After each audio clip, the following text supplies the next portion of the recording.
שלום לכולם, וואו, אחרי ההרצאה של הנט, צריך לעמוד פה באיזה סטנדרט. טוב, אני רוצה לדבר היום על הכתר הבריטי, שזה כינוי שהמצאתי, למה שאתם רואים כאן. אני רק אדליק פה הנה המצביעה, לייזר, מדברת על זה, כן, הדבר הזה שנמצא מעל החלון. מה שנקרא בשפה המקצועית קשת שטוחה, אתם תראו את זה באנגלית בשם flat arch או straight arch, ראיתי גם jack arch, לא יודעת למה. ואני קוראת לזה הכתר הבריטי, כי הוא קצת מזכיר לי כתר, וזה מאפיין מדהים של תקופת של האדריכלות, של תקופת המנדט, ותכף נראה באילו ממדים, זאת אומרת איפה ולמה. יש פה בקהל אנשים שאני יודעת שכבר סיירו איתי בירושלים, וכבר שמעו אותי מלהגת ללא סוף על הכתר הבריטי, אבל תמיד נשארנו עם כמה שאלות, שאלת הלמה? למה זה מאפיין? מה הקטע? בסדר? אז היום אנחנו נפתור כמה תעלומות באמת.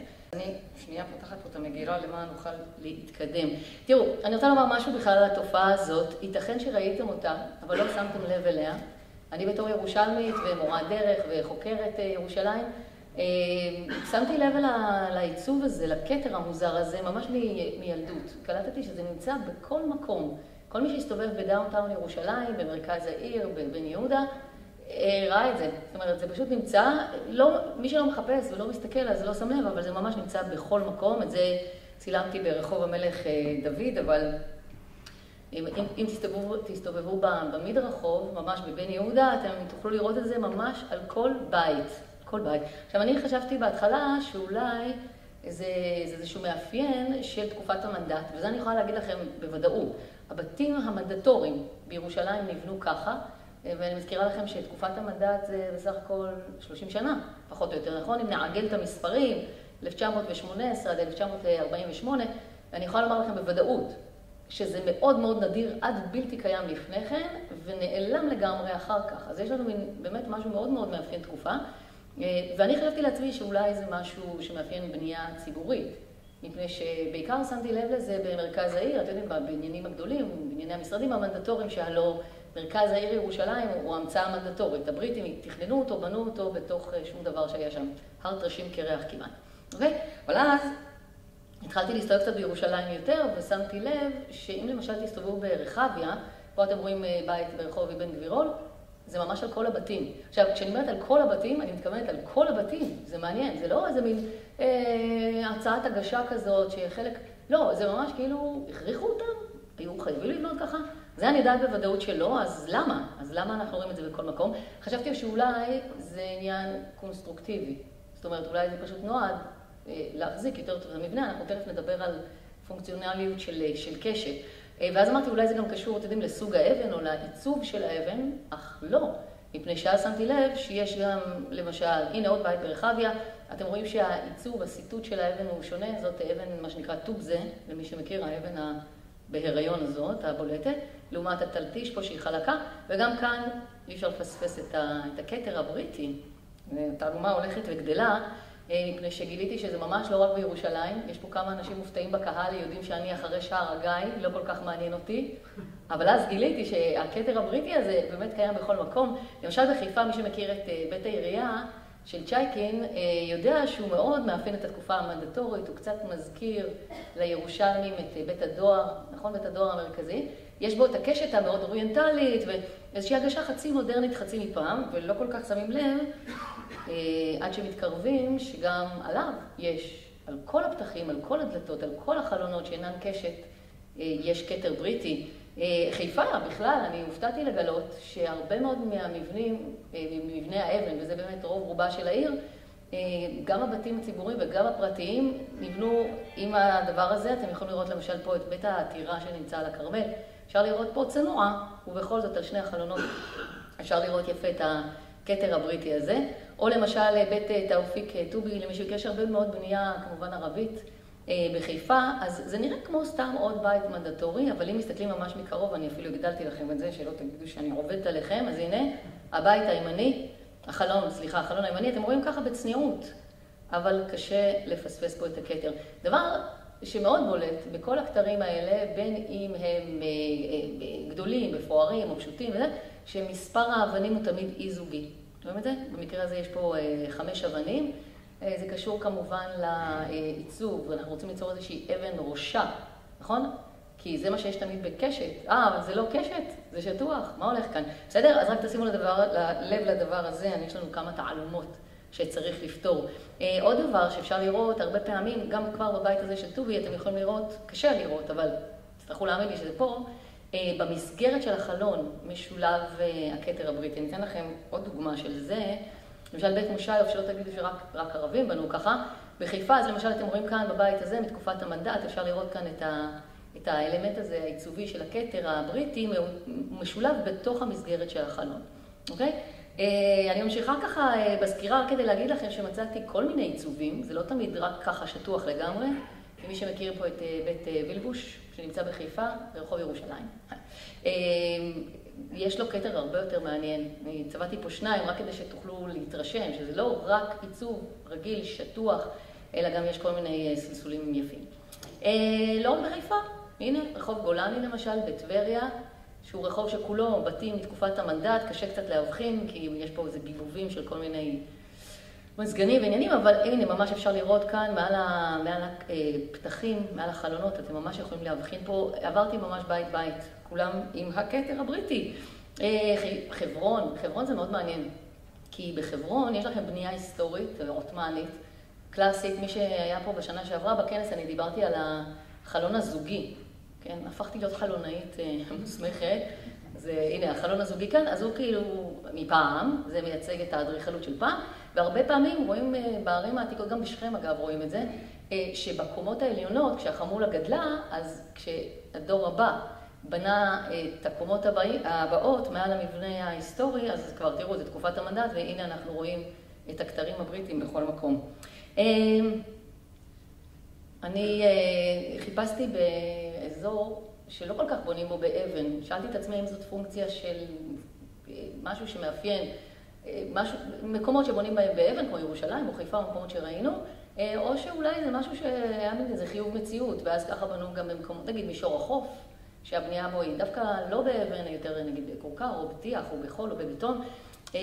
אז כן, שם זה מאוד נדיר, אתם לא תמצאו בכלל, כנראה, אני לא מצאתי בתל אביב בית כזה עם כתר בריטי, אם מישהו מוצא, נא לשלוח לי תמונה, אבל ביפו יש קצת, למשל בית הדואר של יפו, מי שמכיר אותו, אני אעשה לכם רגע זום אין, כדי שתוכלו לראות על מה אני מדברת, אז ממש פה מעל החלונות, אפשר לראות את זה, ואני רוצה לומר תודה רבה לקולגה, מורה דרך, עקיבא סגל, שהוא מומחה ליפו, זה פחות התחום שלי, הוא ידע שאני משוגעת לענייני כתר בריטי, אז הוא שלח לי כתובת של בית אחד, בית פרטי ביפו, ברחוב פחד יצחק 11, שנראה לגמרי בית ירושלמי, זה ההימור הטבעי שלי היה בית ירושלמי, אתם רואים את האבן הדמדמה הזאת והכתר הבריטי כמובן, לכן הבאתי את התמונה הרחבה, כדי שתוכלו לראות את הבתים משני הצדדים, תשתכנעו שזאת לא ירושלים, גם אצלנו מפנים תפחים, לא ככה. יפה. אז התעלומה הלכה והתגברה, כאשר שנה שעברה, לראשונה בחיי, נסעתי לירדן, הייתי בכמה מקומות, והנה בעמן, עיר הבירה, פתאום זה צץ לו, סתם, אתם יודעים, פתח שלא יודעת איזה גראז', חנות, לא יודעת מה זה, ואתם יודעים, עמדתי נדהמת למול כתר בריטי בירדן.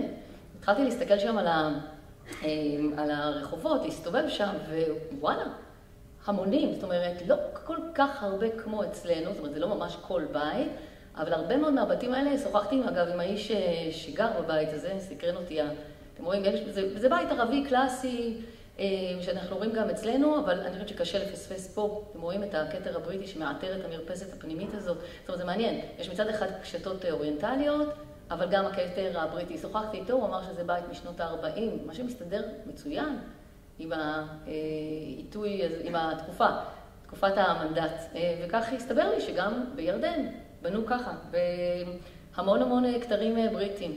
אז אני רוצה, רגע תתמה שנייה, רק אני אגיד משהו כן חשוב לגבי התפוצה, שאלתי את עצמי האם מה שנקרא התלהבתי מעצמנו, מהכתר הבריטי הירושלמי או הארץ ישראלי, ואולי בכלל זו תופעה, אתם יודעים, עולמית, מה אני מתרגשת כל כך, אולי מזרח תיכונית. אז טוב, לנסוע לסוריה ולבנון, לבדוק את זה היה קצת קשה. אני רוצה להודות לגוגל ארת, שמאפשר לי לשוטט ברחובות, אז עשיתי סיור בביירות ובדמשק, ואני רוצה לומר לכם שעשיתי עבודת חיפוש חזקה מאוד, אין כתרים בריטיים שם. עכשיו, אני בטוחה שיש שם מבנים מהתקופה המקבילה, אתם יודעים, שנות ה-20, 30, 40, אבל הבנייה שם שונה לחלוטין. טוב, בלבנון דיברנו קצת על השולחנות, סליחה, על החלונות הכפולים. אני רואה שאתם מנסים לנחש, לא, רגע, זה בסוף, לא לגלות, בלי ספוילרים. יפה. אז חברים, אני רוצה לומר משהו ככה, בוא נגיד משהו בכלל על הקשת השטוחה, מפני שהמילים קשת שטוחה הם סוג של אוקסימורון. אם זה קשת, איך היא שטוחה? ואם היא שטוחה, למה היא קשת? נכון? אז בואו נדבר שנייה על העניין הזה. ובשביל זה אני לוקחת אתכם רגע לעין כרם, לראשית תקופת המנדט, או ממש סוף תקופה עות'מאנית, תמונה שקצת צבעתי להכניס בחיים. חלון סתם, מזרח תיכוני כפרי רגיל, הוא בדרך כלל לא קיים. באמת, בנו בתים פשוט בלי חלונות, כי החלון הוא נקודת תורפה גם אדריכלית. אתם צריכים לעשות פה חור בקיר. אנחנו מדברים על בניית דבש מאוד חלשה, זה לא בטון, כן? אז כל פתח הוא מחליש את הבית, אז לכן החלונות, תראו, כאלה קטנטניים, זה גם פתח לכל מיני מכרסמים להיכנס, ואולי גנבים, לא צריך חלונות, אבל לפעמים אין ברירה, מה לעשות? צריך אוויר ואור. אז חלונות כאלה קטנים עם אבן אחת, זה מה שמחזיקה, המשקוף הוא אבן אחת שמחזיקה את הפתח שלא ייפול. עכשיו, פתחים גדולים יותר, נגיד החלון, אתם רואים שוב אותו רעיון, משקוף אבן, ישר, שטוח, לרוב לא יעלה על מטר, אולי אפילו 90 סנטימטר, כי זה המשקל שהאבן יכולה לשאת. יוצא הדופן היחיד הוא הקשת, נכון? קשת מאפשרת פתחים הרבה יותר גדולים. אתם מכירים את זה, נכון? את הרעיון של, בואו נגיד אולי איזו מילה בכל זאת, הרעיון של הקשת הרומית, המצאה גאונית, שעד היום עובדת באדריכלות, יוצרים איזושהי חלוקה של המסה של המשקל, זאת אומרת, כל המשקל יושב פה על הקשת, אבן הראשה יושבת פה. איך זה עובד? האבנים פשוט בצורת טרפז. אבן טרפז פשוט פיזית לא יכולה ליפול לתוך עצמה, כי החלק העליון שלה יותר רחב מאשר החלק התחתון. וככה המשקלים יורדים לצדדים, במקרה הזה, בבנייה כזאת, דרך האומנה יורד לתוך היסודות. אוקיי? אז קשת באמת נותנת איזשהו פתרון, ואני מחזירה אתכם שוב לעין כרם, רק כדי להראות איך הדבר הזה יתפתח. הנה פה אנחנו רואים את החלונות הקטנים שדיברנו עליהם, ואז, או במאה ה-19, מי שזוכר בהרצאה הקודמת, קלטנו שאפשר לעשות חלונות יותר גדולים עם קשת מעליהן, נהדר. אז איך הקשת השטוחה משתלבת בכל העניין הזה? אז תראו, זה באמת כן קשת. היא פשוט קצת מובלעת מבחינה ויזואלית בתוך משהו ישר, אבל כמו שאתם רואים, יש שם איזושהי זווית, נכון שזה לא כמו הקשת הגדולה, העגולה, הרומית, אבל ודאי שהמשקלים או הלחץ והיכולת לחלק את הלחץ לצדדים ודאי קיים כאן, כן? אבל אנחנו רואים כל מיני דברים כאלה שהם חצי פתרון של קשת. למשל כאן, אתם רואים את הרעיון שראינו קודם, לשים אבן אחת, אבל אנחנו רוצים לעשות את זה יותר רחב מ-90 סנטימטר או מטר, אז הנה תראו דרך מעניינת לעשות את זה כך. זאת אומרת, שמים את האבן הגדולה, את המשקוף הגדול בצד אחד, אבל שמים עוד אחד בצד השני, ואז אתם רואים ממש אבן ראשה. מרגישים את הטרפזיות שלה, נכון? ועל ידי הלחץ של הקיר משני הצדדים, על שני המשקופים שנדחפו לצדדים, אנחנו מקבלים פתח יותר רחב, כי זה בעצם האתגר, ליצור פתחים יותר רחבים. אז רעיון כזה שהוא כאילו קשת, כי הוא משתמש ברעיון של קשת, של הטרפז הזה עם הלחצים שהולכים לצדדים, מקבלים אותו ככה. עכשיו, למה זה טוב? למה לא לעשות פשוט קשת? אפשר, אבל לפעמים הקשת הזאת היא תופסת הרבה מאוד מקום, ויש לכם מבנה, נגיד, שהוא לא מבנה גדול, הוא לא בניין, הוא נגיד רק שער ניצחון, או דברים אחרים, תכף אני אדבר על זה לדוגמה. אז שנייה, נחזור לפה. אז זה מאפשר לנו, כשיש פחות משקל, לא בניתם עכשיו 4 קומות, יש לכם מבנה 1 קומתי, מקסימום דו, לא מאוד כבד, זה נותן אסתטיקה אחרת, מאפשר לבנות בצורה יותר פשוטה, ובאמת לא מכריח אתכם להתעסק בקשתות ועניינים. זאת אומרת, משלמים מחיר של עומס, אבל מקבלים בתמורה משהו אסתטי אחר. אוקיי? אני לוקחת אתכם, אני הייתי בטוחה, אגב, שהבריטים המציאו את הכתר הבריטי, כן, את הקשת השטוחה, וגיליתי שממש ממש לא, לכן אני לוקחת אתכם למנזר מור חנניו במזרח טורקיה, ממש קרוב לגבול של סוריה. הוא עצמו מהמאה התשיעית או השמינית, אבל הוא יושב על יסודותיו של מקדש עתיק מאוד, שאתם רואים את החלק ממנו, מקדש אל השמש המסופוטמיים, רבותיי, מהמאה הראשונה לפני הספירה. זה יותר מ-2000 שנה, כל התקרה עשויה בדיוק מהשיטה הזאת, זאת קשת שטוחה. זאת אומרת, אתם רואים את התחתית של הטרפזים. ממש יפה, זה השתמר מדהים לאורך שנים. לא יודעת כמה אנשים יודעים שהרצפה של הקולוסיאום ברומא, מאה הראשונה לספירה, גם כן נבנתה כך, רואים את זה מאוד יפה. כאן, אתם רואים את הטרפז הזה. זאת אומרת, יצרו פה איזושהי עבודה בלי טיח, בלי שום הדבקה, פשוט סידרו את האבנים בצורה חכמה כזאת שהן נעולות אחת על השנייה. אז פה זה מחזיק רצפה, לא מחזיק בניין. אפשר לעשות את זה ככה, הרבה יותר נוח. וכך הלאה, אני רק נותנת לכם עוד דוגמאות, הארמון של דיוקלטיאנוס בקרואטיה, מהמאה השלישית, תראו איזה יופי, פה כדי להבטיח שהעסק לא ייפול, ממש סידרו פה איזושהי, 5 דקות, סידרו פה איזושהי, זוויות כאלה, או למשל, זה מקסים, טירת הקיסר פרידריך השני באיטליה, מהמאה ה-13, אני רוצה שתראו שהקשת השטוחה מלווה אותנו לאורך שנים רבות, אוקיי? אז למה, איך זה הגיע אלינו ולמה זה הגיע אלינו? אז אני רוצה לומר כבר משהו מאוד חשוב. זה לא קונסטרוקטיבי, בסדר? עד עכשיו כל זה היה להראות לכם שיש חשיבות קונסטרוקטיבית, אבל בתקופת המנדט כבר בנו את הבתים בבטון, וממש לא היה שום צורך בדבר הזה מבחינת הבנייה או עיצוב הבנייה או חלוקת המשקלים, וזה למשל רואים סתם בית גרזון בירושלים ברחוב ההסתדרות, אתם רואים שהאדריכל ממש יצר פה את הרווחים האלה, כדי שלא תחשבו בטעות שהאבן הזאת היה יבן. לא, זה סתם חיפוי אבן. כמובן נשתמש פה בכתר הבריטי. או למשל, לא יודעת כמה אנשים שמו לב, במבנה המפורסם של מנדלסון בהר הצופים, בית החולים, הדסה, אתם רואים שהוא בכלל העמיד את החיפוי אבן במאונח. רואים? זאת אומרת, זה לא קונסטרוקטיבי בכלל, זה ממש רק סתם לקישוט. אז אני שואלת, אז למה החשיבות הקישוטית ברמה הזאת שאפילו בענייני המוסדות הלאומיים שלנו נבנו עם הכתר הבריטי? למה הוא כל כך משמעותי? אז אני רוצה להציע הצעה ככה בדקות האחרונות שנשארו לי. חיפשתי איזשהו סגנון בנייה שאולי היה פופולרי בתקופה הזאת, אולי באנגליה, כי זה בדיוק תקופת המנדט.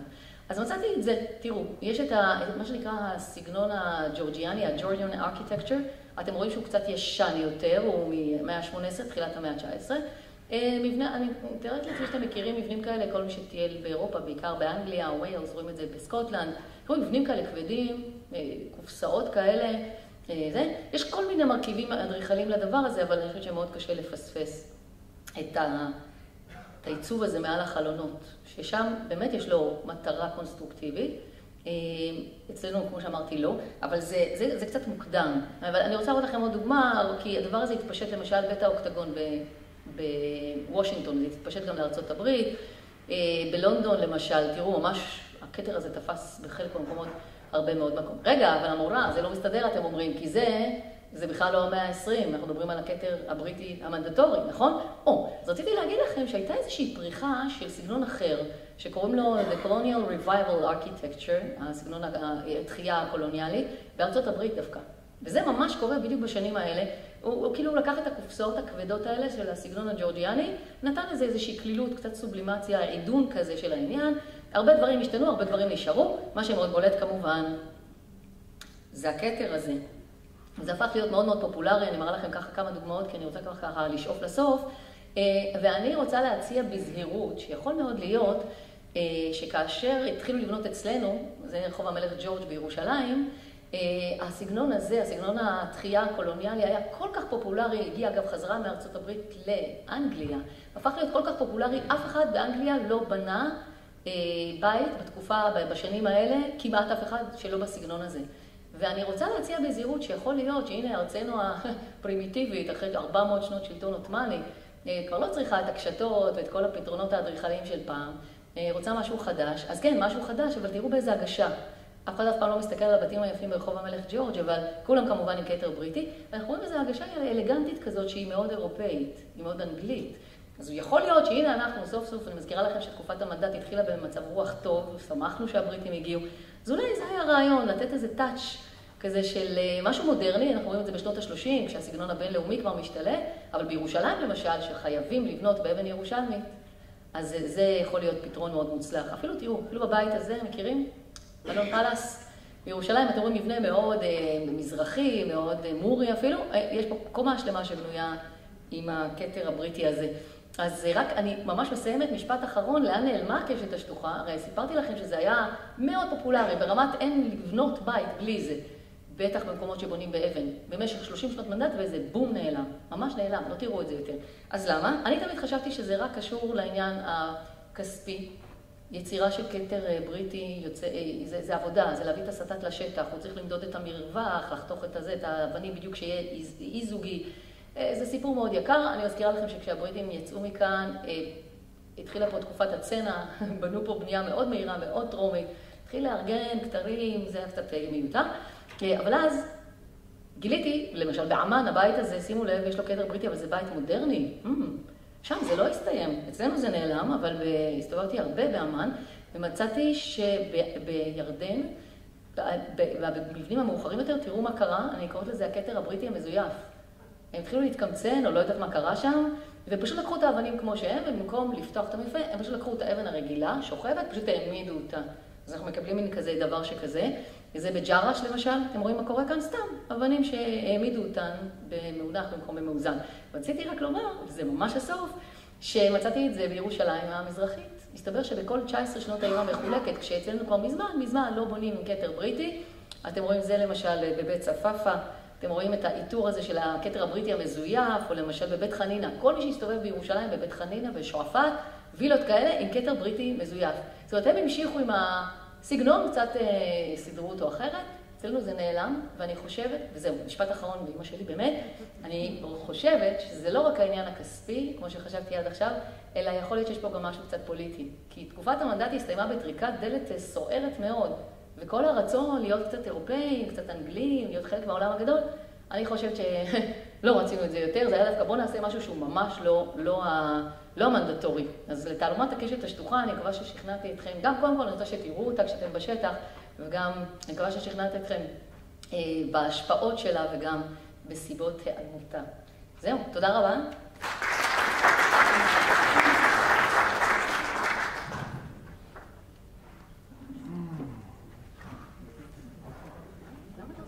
זה היה מושב לדוגמה מבחינת עמידה בלוחות הזמנים, אז יש לנו כמה דקות לשאלות והערות. אני רק אוכל לתת את השני גרוש שלי, לשאול את תמר, האם ניסית לבדוק אם יש משהו בהוראות הבנייה הבריטיות שמחייבות את זה, כי אם יש את זה בכל הבניינים של בדק, יש להניח שזה מופיע איפשהו בכתובים. כן, אין כאלה. עברתי על כל במיוחד, אתם יודעים שעיריית ירושלים, המנדטורית הייתה מאוד מאורגנת, בטח בהתחלה עם רונלד סטורס, שהכל אצלנו מדויק. הלוואי שהיה לי כזה, הלוואי, ואז הייתי יכולה להגיד, טוב, זה היה הוראות יצרן, מה אפשר לעשות? אז לא, אין כאלה בכלל. אני אגיד לך יותר מזה, דיברתי עם דוד קוריאנקר, שהוא האורים ותומים לענייני אדריכלות בירושלים, ושאלתי אותו אם הוא יודע על זה, והוא אמר שהוא לא נתקל בשום מסמך שמחייב. אז זה מעניין, שאין מסמך מחייב וכולם עשו את זה. כולם בנו ככה, כן. מעניין מאוד. כן, אירית, בבקשה. רק תשובה, דיפוזיה של רעיונות. אני פשוט דפדפתי אצלי כרגע במה שקיים, מדברים על זה. האדריכלות מאוד מאוד מושפעת, לא רק במקום הקטן של המדינה, אלא גם במקומות אחרים. ושווה ללכת לבתי ספר לאדריכלות, ולראות עד כמה התופעה הזאת מתקיימת. זאת אומרת, אחד מתחיל, השני ממשיך, ולאט לאט בשנים מאוד מסוימות כולם חוזרים לאותה תופעה. אז חפשים, תמצאי על זה תשובות. בבקשה. הקשת הרדודה או הכתר הבריטי שאת קוראת לו, הוא מופיע כבר בתקופה הביזנטית.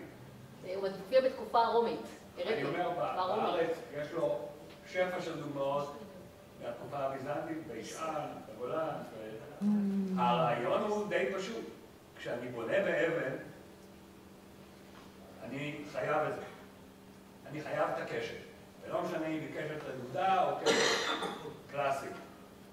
אז מה שבא אחר כך, כמו שלא בונים בירושלים בלי אבן, אז עוקפים את הרעיון ורק מחפים את המבנה מאבן, לא בונים אותו מאבן. ואז אני עושה את הכאילו, וזה הופך להיות אסתטי בלבד. אילו היה בזמן, למה אני לא מוצא, שנייה רק במשפט, למה אני לא מוצא אותם בלבנון, ולמה אני לא מוצא אותם בסוריה? לא סיפרתי לכם, נכון. נכון, בדיוק את זה שכחתי להגיד. אז קודם אני אומרת שאילו היה לי זמן, הייתי מביאה גם תמונות ממגרש הרוסים, שהוא בכלל במאה ה-19, וגם לא יש קשתות שטוחות. אני לא מרשה לעצמי לקרוא לזה כתר בריטי, כי זה מהמאה ה-19. אבל ודאי, יש רצף, אדריכלות שהראיתי אותו ככה בזעיר אנפין של שימוש בקשת שטוחה לאורך השנים. מה שרציתי, אני מקווה ששכנעתי אתכם, זה שפה דווקא הטוויסט, כמו שאתה אומר, זה לא פונקציונלי יותר, זה לא עניין קונסטרוקטיבי, אלא זה הופך להיות משהו עיצובי. אני רק שואלת למה, הרי את כל שאר הקישוטים הם זרקו, אז למה את זה הם השאירו? רגע, ודבר אחרון, לא, כי זו ממש שאלה טובה, למה אנחנו לא רואים את זה בלבנון ובסוריה? הערכה שלי, ואני חושבת שאתם כבר הבנתם מתוך הדברים, זה מפני שאם אמרנו שזה בריטי דווקא, אז בצפון היה, כמו שאתה אמרת, היה בכלל מנדט צרפתי. זאת אומרת, הסגנון הזה בכלל לא הגיע לשם. אז שאלה למשל, מה קורה במצרים או מה קורה בעיראק? במצרים, זהו. במצרים אין את זה גם, חיפשתי. בטח לא בממדים כאלה, אבל צריך לעשות שם חיפוש יותר טוב. כן. כן, עוד שאלות, הערות, אולי על שתי הרצאות הקודמות? לפיל הלבן. כן, בבקשה. על איזה בסיס אתי אפשר להגדיר מבנה כפיל לבן? אני מבין שזו מילה לא נעימה, כי זה משהו שמטריד ואין לו שימוש. לפי הפרמטרים שהצגת פה, האקרופוליס גם כן זה פיל לבן.